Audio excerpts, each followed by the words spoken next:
La maleta del inmigrante siempre lleva en su interior un objeto querido. Ese es el vínculo físico del viajero con las otras cosas que quedaron atrás.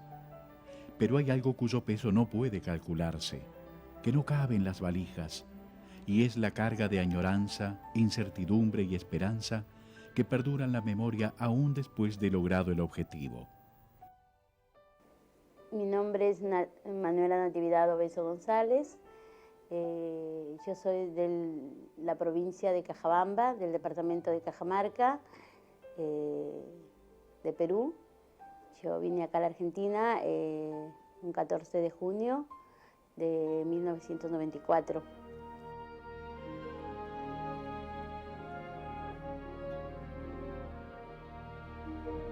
Cajabamba es una de las 9 provincias que integran el departamento de Cajamarca, uno de los más norteños del Perú.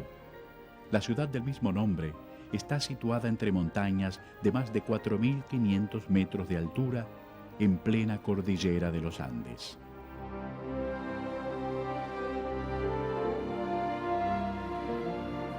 Me llamo Sebastiana Giaquinta, me llaman Yana, como es la terminación de mi nombre. Bueno, soy oriunda siciliana. He emigrado a la Argentina en el año 1950, pero no desde Sicilia, desde Merano, un lugar hermoso del norte de Italia, cerca del Tirol. Guarda le luci, dico io. Merano pertenece a la provincia de Bolzano, en la Venecia tridentina, o, si usted prefiere, el Tirol, en el norte de Italia. Es la antigua Merania, capital del ducado de su nombre, que perteneció a Austria y al finalizar la Primera Guerra Mundial en 1918 se reincorporó a Italia. Si agita, dolce dolce tra le foglie degli alberi. Mi pueblo donde nací es un pueblo chiquito, hermoso, de montañas, y está a 700 metros del mar y tiene un aire precioso, muy bueno, muy buen aire, tipo de Córdoba, así. Muchos lugarcitos de Córdoba se parecen a los pueblos italianos. Bariloche especialmente se parece muchísimo a Merano, donde yo estaba, solamente que Bariloche tiene un lago y Merano no lo tiene, es así, un lugarcito en medio de las montañas. Viso di donna e viso mio, stanchezze e addio, ed il sorriso che invio mi ritorna in baci e nutre il bacio mio. Bueno, en mí es un caso un poco particular porque sabemos que de una u otra manera la mayoría de migrantes salen de sus países por una mejor situación económica, para darle un mejor estatus de vida a sus hijos, a su familia, pero yo tuve que huir de mi país, o sea, más que nada por miedo, ¿no? A que mi vida corría peligro. Mi papá emigró en el 48 y nosotros vivimos en el 50, en octubre del año 50. El viaje para todas nosotras era hermoso, pero nos sentíamos todas mal por el mar. No comimos nada en toda la travesía. Entonces mi hermana, la mayor, que se sentía peor que todas, igual se levantaba, iba a buscar algo para que comiéramos y después se acostaba ella también. Bueno, lo importante es que el trayecto llegamos. Llegamos un 16 de octubre porque el barco en la Ana C, en esa época, ese era el barco en que nosotros viajamos. En ese momento creo que todos sabemos que estaba Perú como un país convulsionado en la época del terrorismo con Fujimori, y bueno, yo era empresaria de mi país, de mi provincia, era distribuidora de Sociedad Cervecera de Pilsen Trujillo, y bueno, también fui candidata a la alcaldía de mi tierra, o sea, como decir, intendente acá en la Argentina, ¿no? Y bueno, de un día para otro me dicen de que, bueno, que yo estaba con una orden de captura, algo que para mí hasta ahora no logro olvidar realmente sobre la violación de los derechos del ser humano en Perú en ese momento, ¿no? Bueno, así fue. Todos nosotros estábamos contentos de venir a la Argentina, porque pensábamos en un progreso, que se iba a estar mejor. Donde nosotros vivíamos no se vivía mal, estábamos bien, pero las costumbres de los sicilianos de no querer hacer trabajar a su señora era lo que incitó a que viniéramos más a la Argentina, porque un solo sueldo con 4 hijos que estudian, eso creo que en todas partes del mundo es difícil vivir. Entonces, bueno, la decisión fue esa. La guerra tiene diferentes máscaras que van cambiando según el escenario. Es un drama que se desarrolla con la participación de distintos actores. Generalmente, su autor la firma con seudónimo y al final siempre es una tragedia. A nosotros los empresarios en Perú, los terroristas nos pedían cupos. ¿Qué eran los cupos? Los famosos cupos, los terroristas se subsistían gracias a los cupos de los empresarios. Entonces, bueno, ellos, por ejemplo, nos mandaban a nosotros pedir cupo y nosotros teníamos que entregar una cierta cantidad de dinero a ellos, ¿no? Entonces, una vez que entregábamos el dinero, pues nos dejaban trabajar tranquilos. Yo le digo, por ejemplo, yo a veces iba en la madrugada en mi camioneta de pueblo en pueblo, me he encontrado miles de veces con los terroristas. Como también he visto matar a la gente delante mío, o sea, he visto morir mucha gente delante mío y mataban a sangre fría, o sea, no te decían absolutamente nada. Bueno, yo puedo decir, lo que pasa es que Merano era una ciudad abierta, entonces la guerra no se sintió tan fuerte, no fue bombardeada, eso pasó mucho más en Sicilia, el lugar de donde yo nací, de donde eran mis padres, de donde mi esposo también. Y bueno, ellos allá sí sufrieron una guerra, porque fue bombardeada, Sicilia con todos sus pueblos, con todos sus lugares,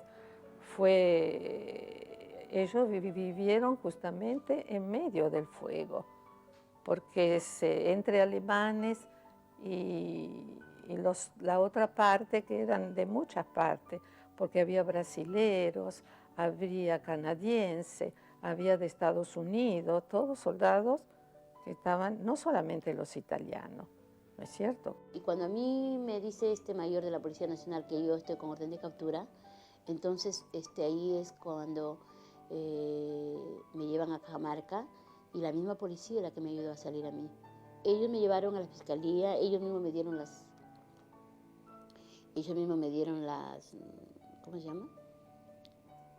Las preguntas, ellos mismos me dieron las respuestas.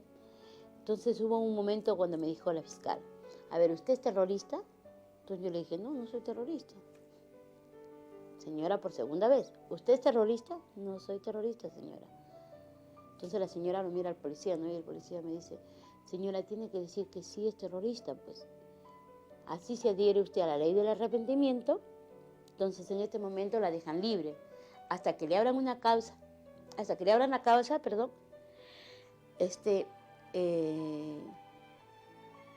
ya usted se fue, ¿no? O sea, huí, ya. Entonces tuve que decir que sí soy terrorista, para yo poder quedar libre en ese momento. Cuando hubo, casi al terminar la guerra, que Estados Unidos entró también a lo último, que ya cuando estaba casi todo arreglado, y bueno, entonces ahí la gente sufrió muchísimo, porque había bombardeo cada rato, cortaban la luz, entonces cuando se tocaba, ¿cómo se dice? ¿La sirena? ¿Se dice? Sí, tocaban la sirena, tenían que juntarse e ir a los refugios, en cualquier lugar posible, adentro de las montañas. En ese momento estaba pasando mi provincia por una situación muy dolorosa, o sea, había mucha gente que habían muerto, habían matado, yo veía realmente cómo mataban a la gente en la época del terrorismo, era desesperante, ¿no? A veces uno, ya a partir de las 6 de la tarde, uno se internaba dentro de sus domicilios y empezaba a pensar qué edificio o qué lugar hoy día iban a derribar, ¿no? Los terroristas, con las bombas y todo eso. Y en ese momento, bueno, ya yo lo que hice es traer a todos mis hijos a Trujillo, o sea, a otro departamento de mi país. Y ahí tenían que estar horas y horas, y a veces también, si uno tenía que hacer su necesidad, ¿de dónde la iba a hacer? Si no podía salir. Entonces era una cosa horrible, horrible. La guerra es lo peor que puede existir en el mundo. No sé cómo todavía en el año 2005 hay 20 tan criminales que provocan guerras innecesarias. Porque si uno quisiera, se puede vivir bien, solamente con otra mentalidad. Y lo único que recuerdo es que me dijeron, lo que tienes que hacer es huir de este país, porque hay dos cosas: o te quedas acá en Perú y vas a la cárcel, o huyes de este país, porque para que tú puedas demostrar tu inocencia tienes que ir muchos años a la cárcel. Entonces lo que hice fue huir de mi país. De la noche a la mañana entregué la distribución, dejé todas mis cosas. Yo recuerdo que a veces en las paradas, en las paredes ponían, pues no, hagan patria matando a un peruano. O sea, había un racismo y una xenofobia tremenda en ese momento acá en la Argentina. Era muy duro.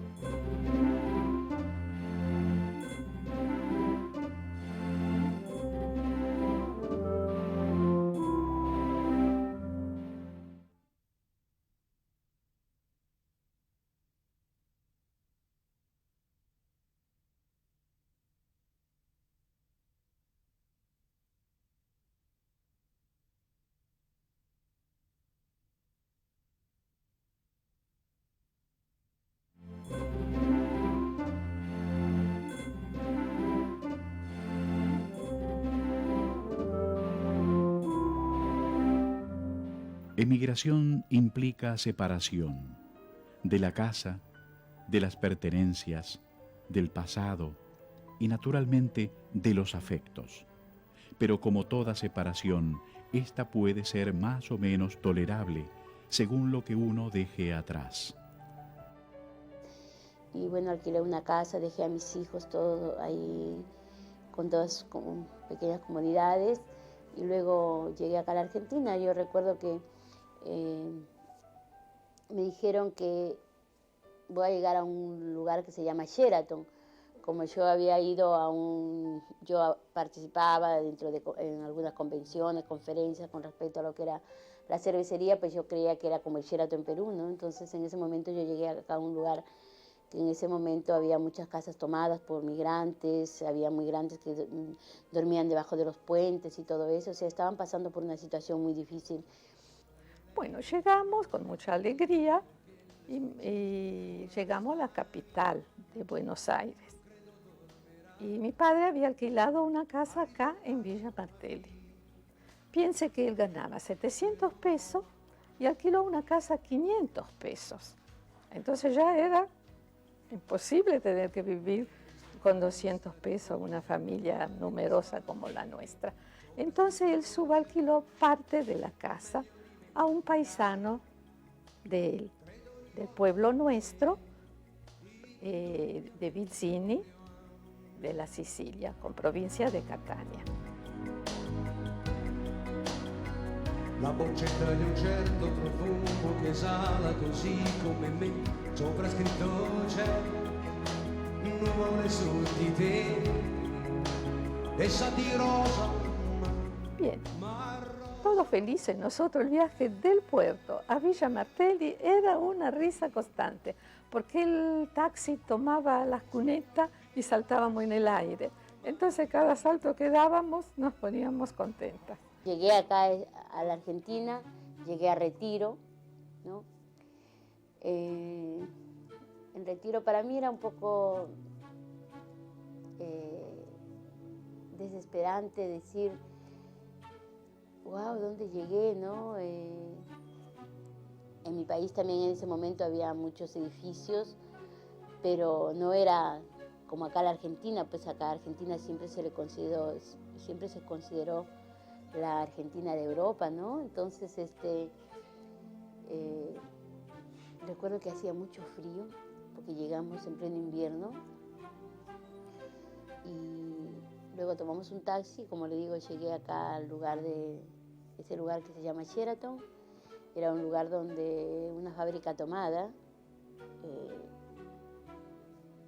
donde vivían muchísimos peruanos, paraguayos y argentinos.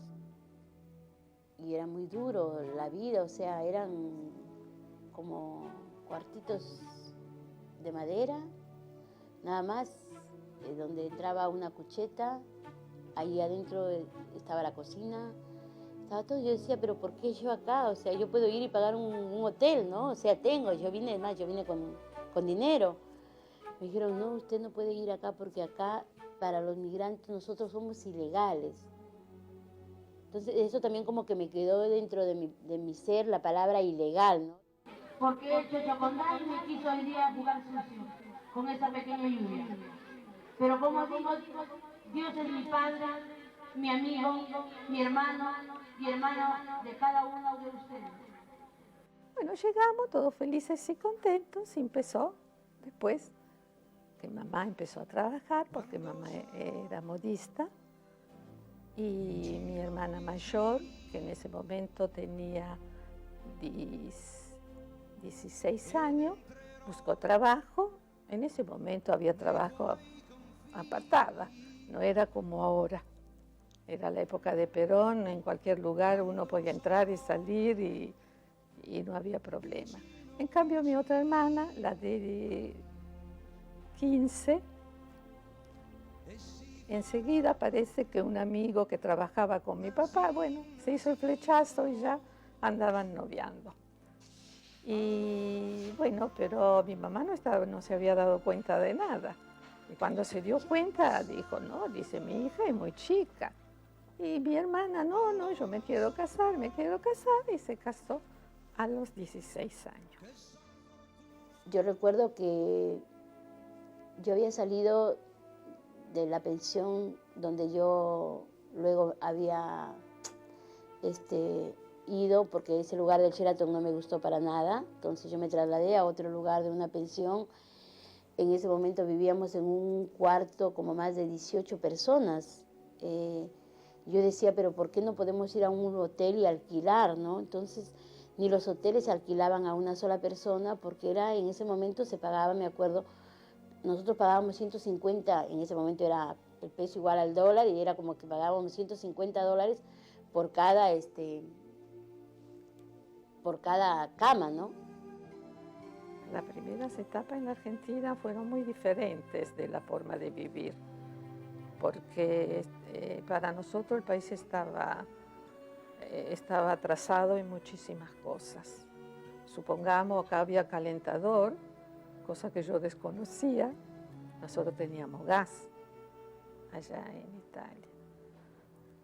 Y bueno, después los colectivos para mí eran desconocidos, también era una cosa que para ir a trabajar teníamos que hacer una cola muy larga, a veces de una cuadra para tomar el colectivo. Y entonces había dos colas, una que se sentaba y otra de pie. Y según el horario que teníamos que tener para llegar al trabajo, y bueno, nos poníamos en la fila de los de pie. Y estaba entrando al coto de 11 y recuerdo mucho que me agarra un policía de atrás de la espalda, ¿no? Y me jala atrás. Y yo de vuelta le digo, ¿qué pasa, señor? Me dice sus documentos. Y como ya cuando llegamos acá, la mayoría de otros compatriotas te decían, no saques tu documento porque los policías te quitan, no lleves plata porque los policías te quitan, o sea, no andes nada, preferible que te lleven, te detengan y luego te van a sacar cuando estás adentro, tampoco digas nada. Y recuerdo que me llevaron a la comisaría. Pasé 24 horas dentro de la comisaría, era el invierno de junio del 94, fue muy duro acá, y me acuerdo que me encerraron en una celda y yo gritaba desesperadamente, porque imagínense ustedes, yo venía huyendo de una injusticia y ahí en ese momento yo no había hecho nada. Como ha sido de todos los inmigrantes que han venido acá, porque se vino con una mano atrás y una adelante.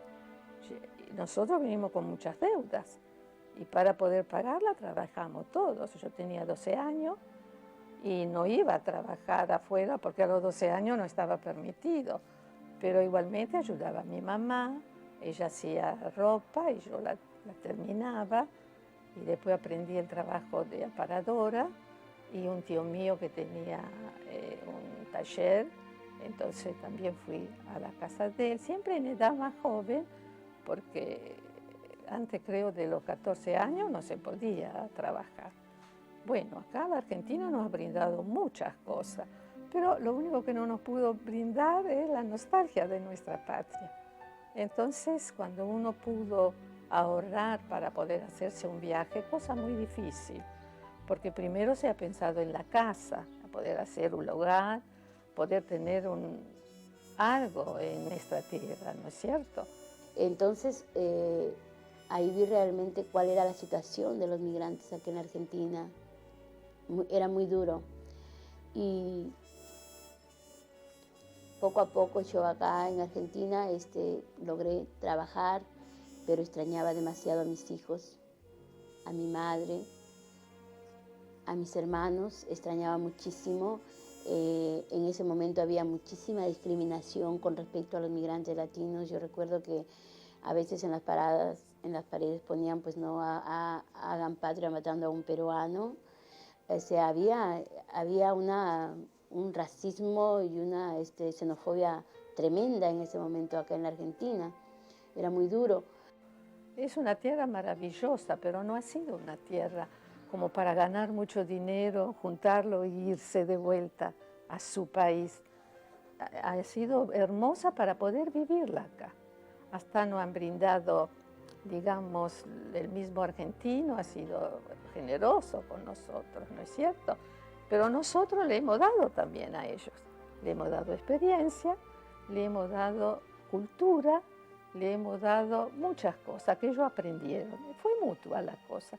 Uno aprende estando en conjunto, uno aprende de uno y de otro, ¿no es cierto?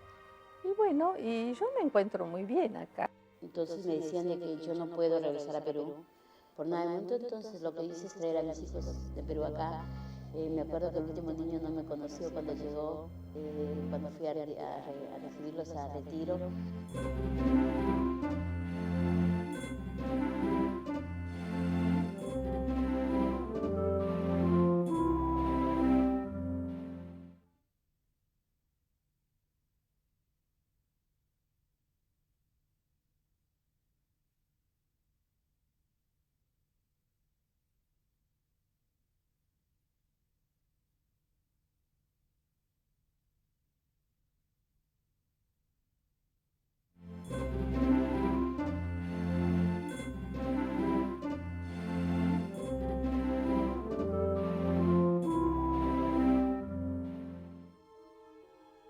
Tal vez al pisar la estación terminal, el primer pensamiento sea, pues bien, llegamos. ¿Y ahora qué? Y empecé a trabajar acá como empleada doméstica. A los 4 años que estuve trabajando como empleada doméstica, para mí fue muy difícil,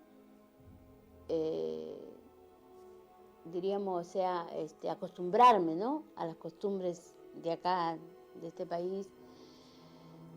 Y caí delicada de salud, o sea, extrañaba demasiado a mi familia, a mis hijos.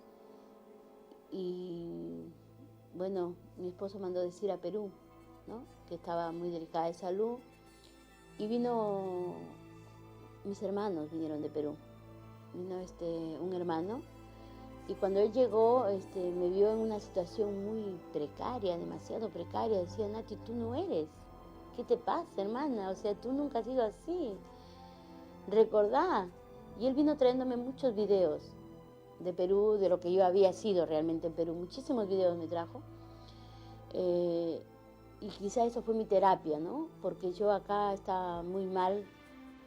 Yo a mi esposo lo conocí acá, somos del mismo pueblo.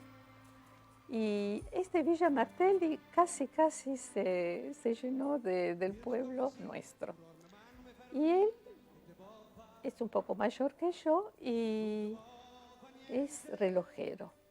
Y un día mi mamá dice, bueno, anda a ver este despertador que no funciona, a ver qué pasa. Y dice, hay un relojero, dice que de nuestro pueblo, llévaselo. Y bueno, yo le llevé, pero en mi cabeza no pasaba nada de noviazgo ni nada. Me pareció una persona simpática y nada más.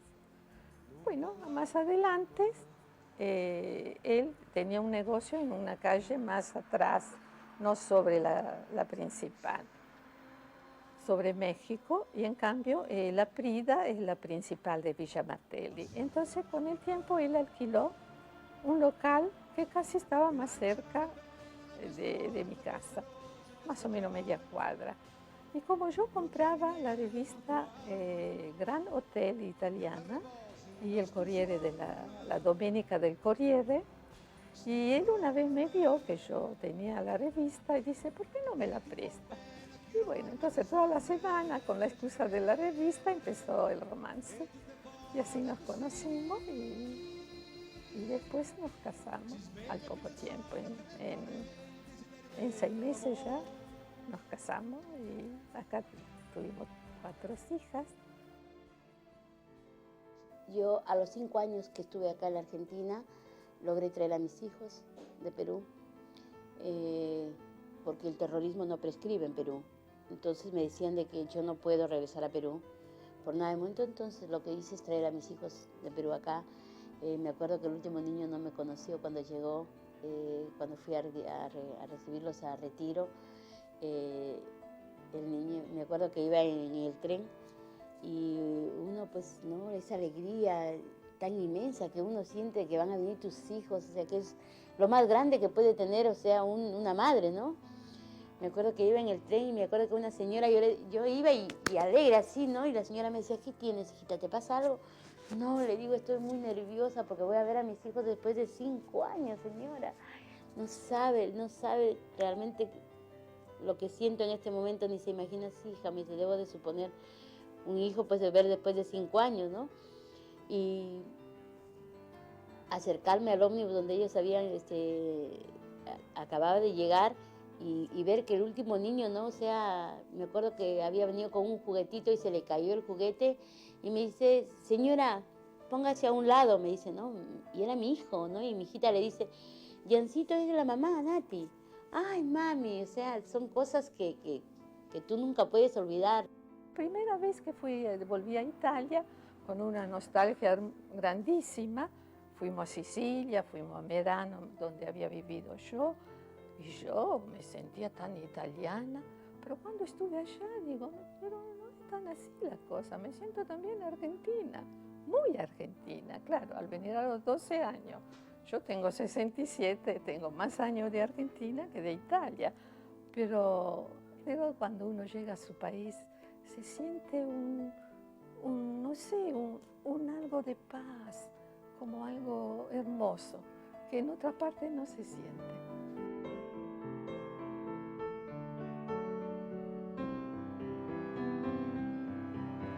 Bueno, me instalé acá en esta casa con mis hijos. Dejé el trabajo. Fue muy duro cuando dejé el trabajo porque más que nada en esta casa donde yo había entrado a trabajar me habían dicho que me querían como una hija, y creo que más sabía yo lo que ellos tenían que lo que ellos mismos tenían, ¿no? Y recuerdo que fue un 25 de mayo, que acá es feriado en Argentina, y me acuerdo que me dijo la señora, Natividad, ¿por qué no viniste a seguir a trabajar? Le digo, sí, vine, hice la limpieza un rato y bueno, después me fui a mi casa, ¿no? Porque era feriado, le digo. Me dice, ¿quién te ha dicho que para las empleadas domésticas es feriado? Vos sos una mucama. Y como mucama, tenés que venir a trabajar. Eso fue algo que me marcó en ese momento. Lo único que hice es, ¿sabe qué, señora? Usted me mintió, porque yo la quería a usted como una madre.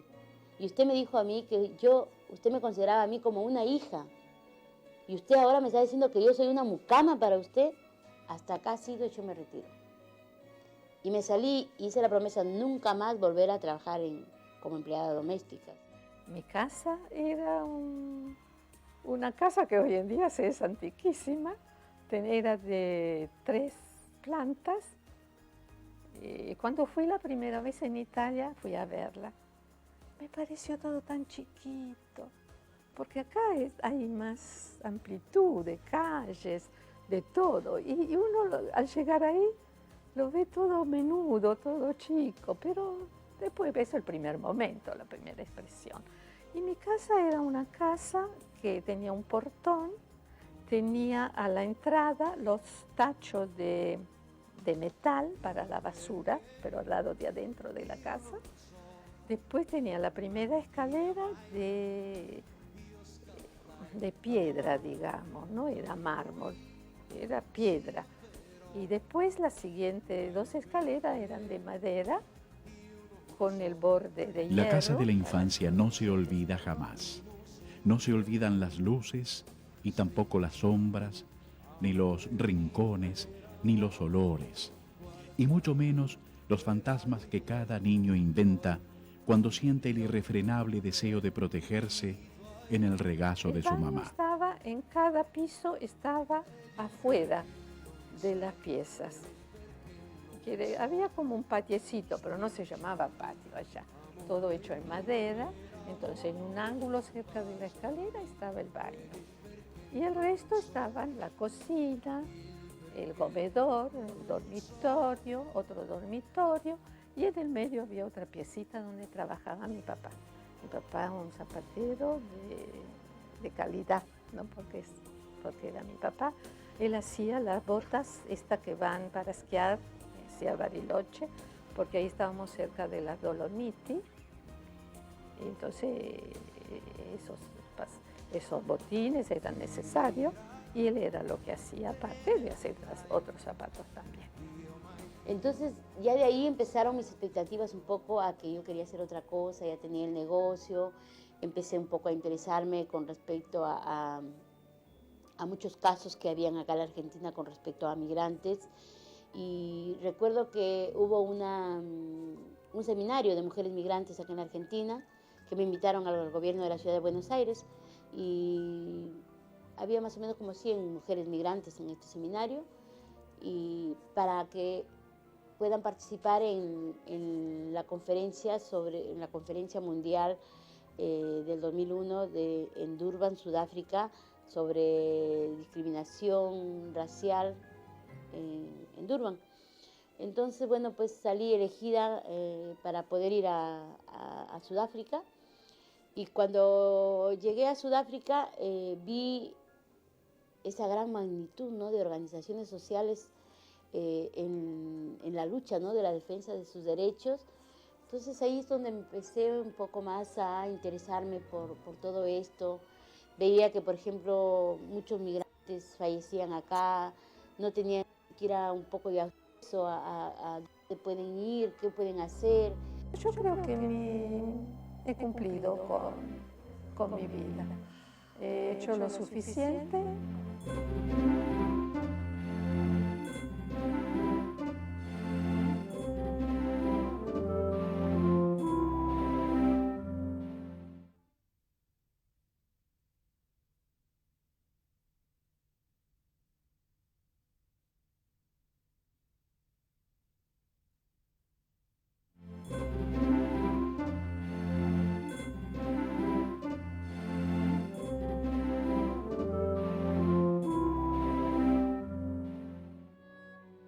El establecimiento y desarrollo de los inmigrantes no solo depende de las voluntades y capacidades personales. Hay veces en que el país presenta condiciones más propicias y hay veces que no.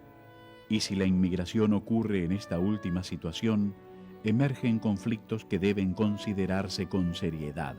A partir de ahí empieza mi lucha un poco con respecto a los migrantes y las migrantes aquí en Argentina y por ende pues trabajar desde una perspectiva de género, ¿no? Porque se habla de migrantes en general, pero no se habla pues realmente que la fuerza de todo esto realmente es de las mujeres migrantes, porque las mujeres migrantes fuimos las que primero dimos el primer puntapié inicial para poder salir a nuestros países, ¿no? Porque decían pues para la mujer hay trabajo, pero para el hombre no.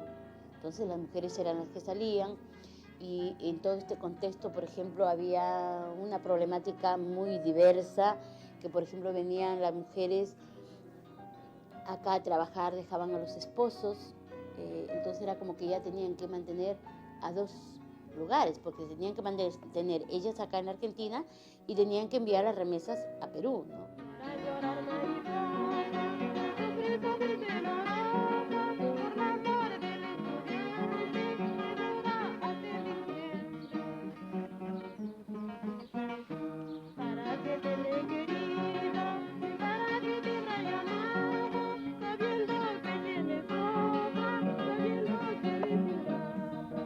Que nada, empezamos nosotros a trabajar, hicimos un estudio de mujeres migrantes aquí en Argentina y ese estudio nos abrió pues una gran puerta, ¿no? Donde nos dimos cuenta que las mujeres migrantes aquí en Argentina sufren el 85% soledad y depresión.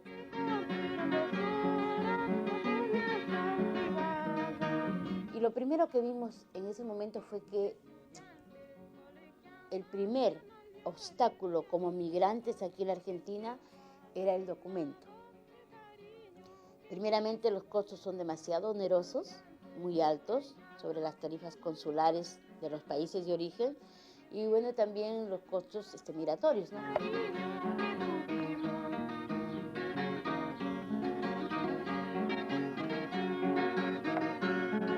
Es más, cada día que pasa creo que extraño más a mi país, porque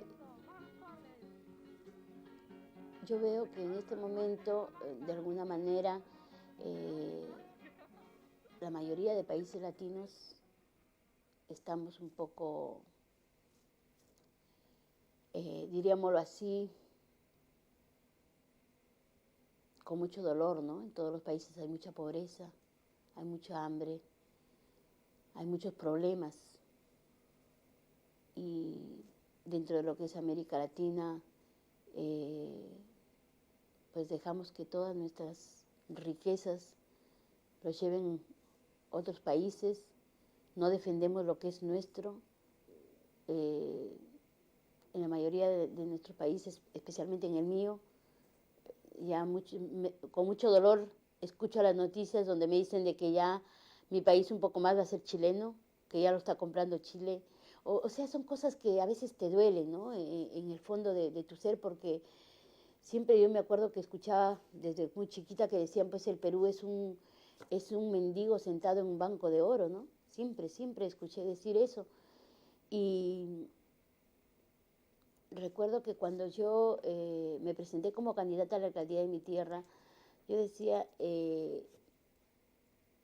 lo que la mayoría de los países sufren mucho es ver el dolor muchas veces de los políticos o de los que hacen política y no tratan de sacar a su pueblo adelante, ¿no? La costumbre siciliana, que ahora no tienen nada que ver con lo que eran antes, porque ahora son tan liberales como en cualquier parte del mundo, y bueno, eran muy diferentes. La costumbre allá, supongamos que se tenían que casar, entonces los padres tenían que darle la ajuar, y la ajuar para una mujer era mucho dinero. Una familia que tenía todas hijas mujeres era un desastre, porque el padre tenía que darle la ajuar a cada una y no le alcanzaba la vida para poder dárselo. Y igual lo pasó, por eso mis padres emigraron de Sicilia a Merano. Al tener 3 hijas mujeres, porque una nació allá, claro, dice, ¿qué hacemos acá? Si mañana que se tienen que casar no vamos a tener para darle nada. Entonces emigraron. Siempre se emigra por la cuestión dinero, ¿no es cierto? Que uno no puede hacer el sustento necesario. Bueno, las comidas típicas, pues tenemos, por ejemplo, a ver, un rico aguadito de pollo o de gallina. Tenemos un rico ají de gallina, escabeche de pollo. Tenemos un rico seco de cordero. Tenemos de la parte norte el chámbar, el ceviche, que muchos me dicen a mí, Nati, ¿cuál es esa comida que lo comen cruda ustedes? Me dicen a mí, le digo, no es cruda, porque uno lo cocina el pescado pues con el limón, ¿no? Y se cocina realmente el pescado. Después también, por ejemplo, tenemos algo muy rico, el arroz con pollo, el rico pollo a la brasa, ¿no? Que ahora ya la mayoría de restaurantes hacen pollos a la brasa, ya no extrañamos mucho. Después tenemos lo que es pescados, pues una rica parihuela, una jalea, chicharrón de pescado.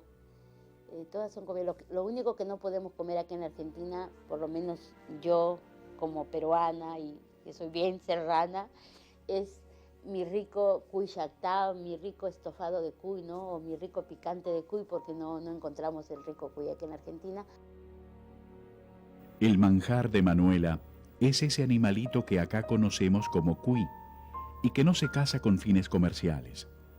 En Uruguay se le llama apereá y suele verse después del amanecer o antes del anochecer, cruzando las rutas o asomando de los bañados y pajonales en busca de alimento. Pero después los restos de ingredientes sí se encuentran en Liniers, ¿no? Ahí es donde encontramos, por ejemplo, el oyuco, encontramos el ají, ¿no? Que ustedes no lo comen, pero sí el ají, encontramos el mote, encontramos la cancha, y encontramos varios condimentos, ¿no? O sea, ahora por lo menos ya podemos comer aquí en Argentina nuestra comida ya un poco más libremente, ¿no?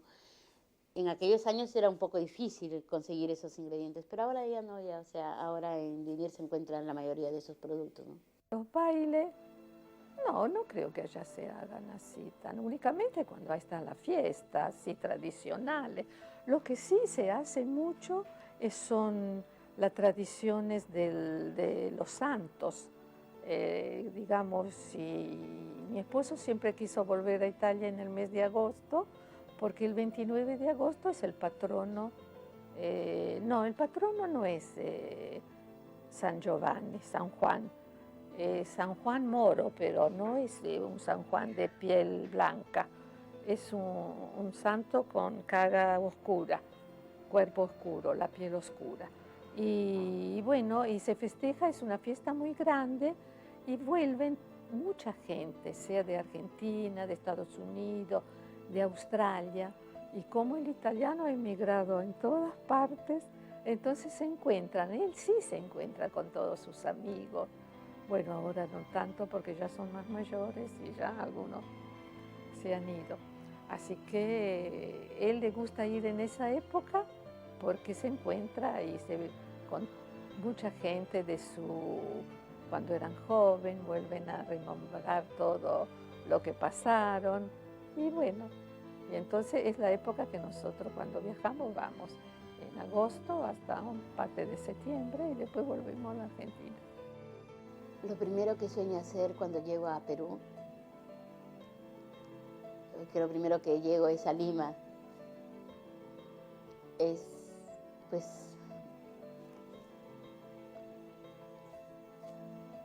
besar mi tierra.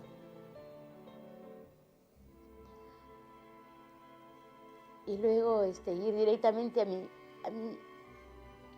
pueblo, decirle acá estoy, entré nuevamente por la puerta grande y vamos a hacer patria acá. Y le vamos a demostrar a nuestro gobierno que por más pueblito chico que somos, podemos, porque tenemos de todo. Sí, me gustaría seguir viajando.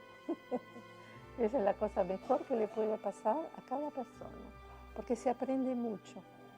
Yo digo que lo mejor que puede pasar es que por lo menos cada 4 o 5 años uno tendría que hacer un viaje, donde sea. También en Italia o en la misma Argentina, lugares, hay tantas provincias hermosas para ver, ¿no es cierto? Tendrían la posibilidad de poder viajar. Eso es lo que a mí siempre me entusiasmó. No, yo creo que he cumplido con mi vida. He hecho lo suficiente y bueno, mis hijas también tienen cada una, le hemos brindado algo para que sigan, siempre trabajando, no esperando nada sin el trabajo. Las dos protagonistas de nuestro programa de hoy hablaron siempre del trabajo, pero no del trabajo como mera ocupación, sino del trabajo como proyecto, como medio para mejorar la condición de vida y elevar la dignidad de las personas. Desde luego, no hay que ser inmigrante para saber eso, pero tampoco debería solamente declamarse.